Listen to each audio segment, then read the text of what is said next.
فرمایا تو میں نے یہ سوچا کہ آج کچھ بہت ساری چیزیں جمع ہو گئی تھی تو میں کچھ چیزوں کو سامنے رکھ دوں، اور یہ بالکل کوئی ٹرولنگ نہیں ہے، کوئی تنقید برائے تنقید نہیں ہے۔ میں سمجھتا ہوں کہ مجھے اللہ تعالیٰ نے اس پاکستان کا شہری بنایا ہے، ہماری ایک پارٹی ہے، اور ہم سمجھتے ہیں کہ حق اور سچ کو جو ہے وہ وقت پر بول دینا چاہیے، اس لیے میں نے آج آپ کو زحمت دی ہے۔ اور وہ یہ ہے کہ خان صاحب فرما رہے ہیں کہ لا الہ الا اللہ محمد رسول اللہ پڑھنے کے بعد بندہ آزاد ہو جاتا ہے، وہ سارے بندھن اس سے ٹوٹ جاتے ہیں۔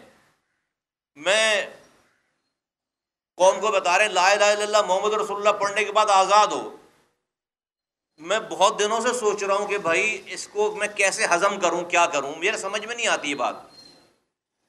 ہم جس دین کو جانتے ہیں لا الہ الا اللہ محمد رسول اللہ پڑھنے کے بعد تو بھائی بندہ غلام ہو جاتا ہے، بندہ بن جاتا ہے اس کلمے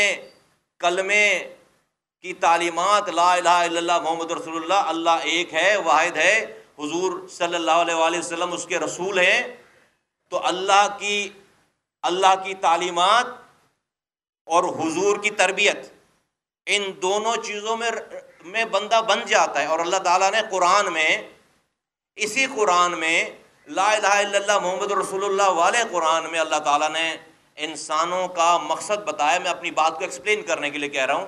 اللہ تعالیٰ فرما رہے ہیں وَمَا خَلَقْتُ الْجِنَّ وَالْإِنسَ إِلَّا لِيَعْبُدُونَ، ترجمہ کہ اور میں نے جنوں کو، مفہوم ہے اس کا کہ اور میں نے جنوں کو اور انسانوں کو اس لیے پیدا کیا کہ وہ میری عبودیت کریں، میری عبادت کریں۔ عبودیت لفظ نکلا ہے غلامی سے، وہ میرے غلام بنیں۔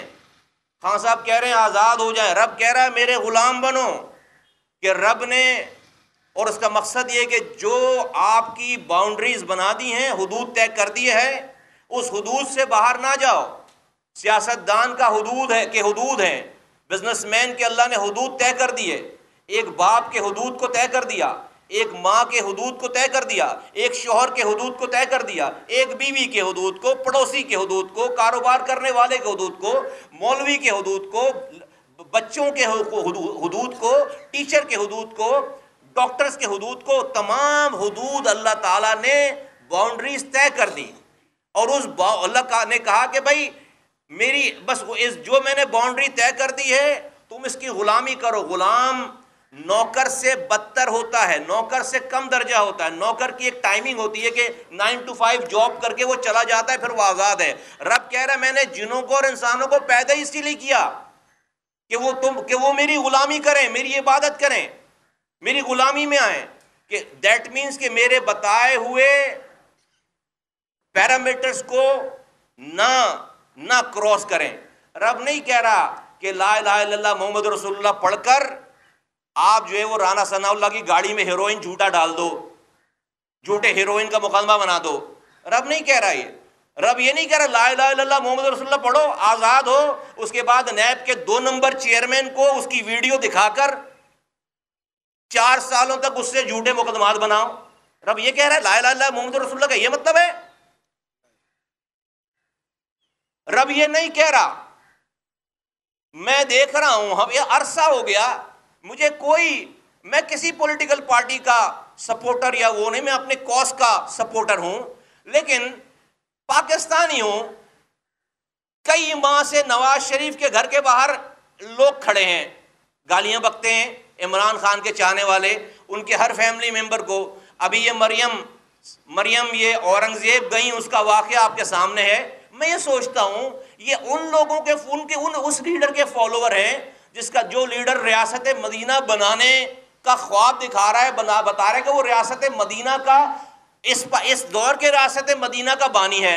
ایک لمحے کے لیے سوچو، حضور صلی اللہ علیہ وآلہ وسلم نے ریاست مدینہ بنانے کے بعد جو ان کی بات نہیں ماننے والے تو ان کے آگے لوگ کھڑے کر دیے تھے گھروں کے آگے ہیں کہ ان کی ماں بہن بیٹیاں نکلیں تو اس کے اوپر ہوڈنگ کرو، گالیاں بکو۔ حضور نے کوئی ایک واقعہ بھی ایسا کیا اس ریاست مدینہ میں جس کا آپ نام لیتے ہو کہ وہاں پر یہودی بھی رہتے تھے، وہاں پر عیسائی بھی رہتے تھے اس مدینے میں، وہاں پر حضور منافق بھی رہتے تھے، کسی ایک گھر کے آگے حضور نے اس ریاست مدینہ میں لوگ کھڑے کیے گھر کے آگے کہ گھر والوں کو نکلتے آتے جاتے گالیاں بکو؟ کیا اللہ تعالیٰ مرنے کے بعد عمران خان صاحب آپ سے یہ پوچھے گا کہ آپ نے نواز شریف کے گھر کے باہر کتنے مظاہرے کروائے اپنے لوگوں سے، نہیں پوچھے گا۔ آپ کو اللہ تعالیٰ نے عزت دی ہے، طاقت دی ہے، آپ کی بات اگر لوگ اتنے مانتے ہیں نا، آپ کے لوگ، تو آپ ان کو نماز پڑھنے کی تبلیغ کیوں نہیں کرتے کہ جو میرا کارکن ہوگا وہ نماز پڑھے گا؟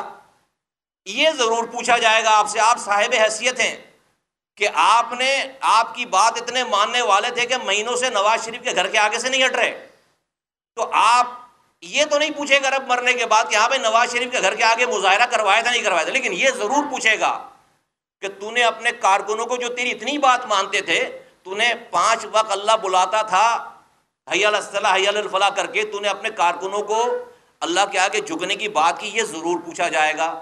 میں بہت دکھ کے ساتھ کہتا ہوں،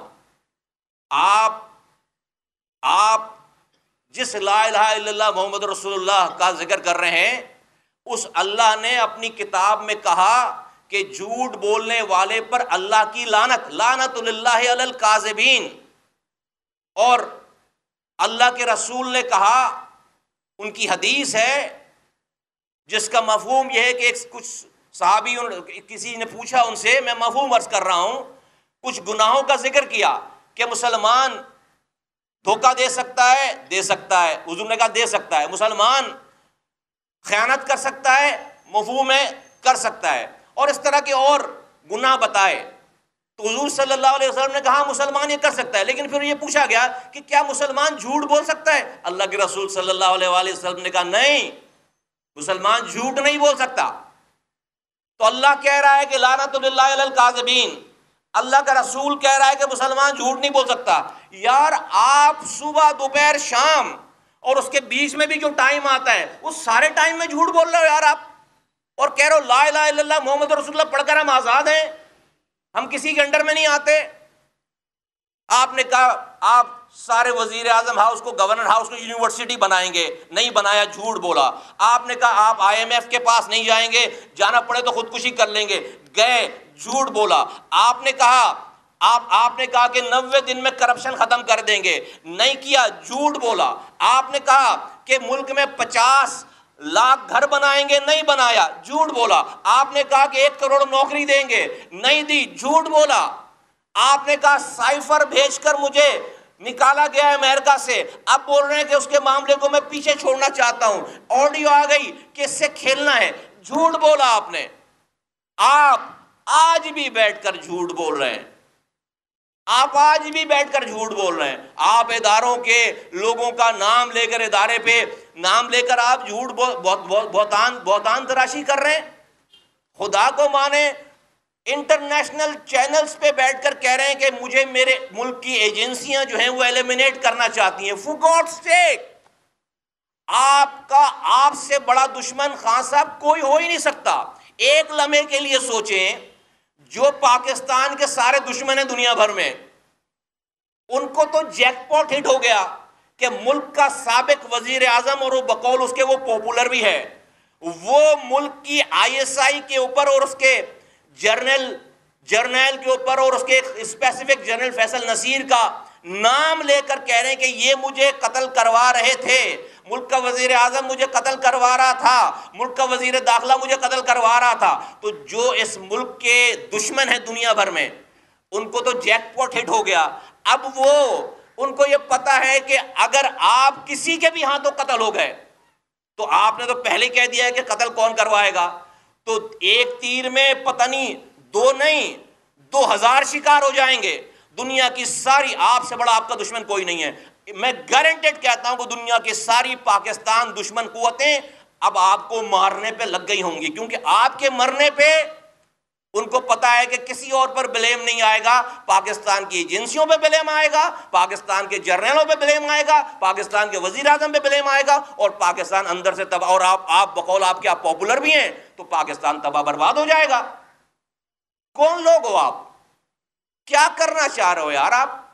یہ ملک کھلواڑ ہے۔ آپ کے مطابق آپ کے علاوہ کوئی صادق اور امین اور امر بالمعروف پہ نہیں ہے۔ پوری PTI میں جو ہے، چاہے وہ چور ہو، ڈاکو ہو، زانی ہو، شرابی ہو، وہ ہے امر بالمعروف پہ۔ اس کا مطلب کیا ہے کہ 300-350 پلس جو اسمبلی کے ممبران ہیں، آپ کہتے ہیں ایک بھی ایم این اے کسی اور پارٹی کا نہیں ہونا چاہیے، وہ اگر ہوگا تو وہ غدار ہے، وہ چور ہے، وہ ڈاکو ہے۔ کہاں سے لائیں ایسی پارلیمنٹ؟ تو پھر تو 50 روپے کے سٹیمپ پیپر پہ یہ ملک آپ کے نام پر لکھ کر آپ کو جائیداد کے طور پہ دے دینی چاہیے آپ کو، پھر آپ اس میں بادشاہت کرو۔ جب ہی ایسا ہو سکتا ہے بھائی اس ملک کے موجودہ پارلیمانی نظام میں تو دوسری پارٹی کے لوگ جائیں گے، ان کو آپ ماننے کے لیے تیار نہیں ہو تو یہ ملک تو چل سکتا ہی نہیں ہے، یہ ملک تو چل سکتا ہی نہیں ہے۔ وہ سارے چور ہیں آپ کے حساب سے۔ آپ جرنیل جو آپ کی مدد، وہ آرمی، وہ پاکستان آرمی جس نے آپ کو چلانے کے لیے آپ کی ناجائز باتوں کو مان کر اپنا بیڑا غرق کروا لیا، یہاں تک کہ آپ کے جھوٹے ہیروئن رانا ثناء اللہ کی گاڑی میں رکھ کر آپ کا جھوٹا وزیر، وفاقی وزیر جب پریس کانفرنس کرنے بیٹھا تو اس آرمی نے اپنا on duty serving major general وردی کے ساتھ بٹھا دیا آپ کو۔ غضب خدا کا، اس سے بڑا ظلم پاکستان کی آرمی کے اوپر، پاکستان کے اوپر کوئی اور ہو نہیں سکتا۔ وہ یہاں تک چلے گئے، وہ یہاں تک چلے گئے آپ کی مدد کرنے میں، آپ کی جھوٹی انا کو تسکین پہنچانے کے لیے۔ ٹوٹل فراڈ تھا، جھوٹ۔ کون سے ریاست مدینہ میں ہیروئن رکھ کر کیس بنایا جاتا ہے؟ فور گاڈ سیک یار مجھے بتاؤ۔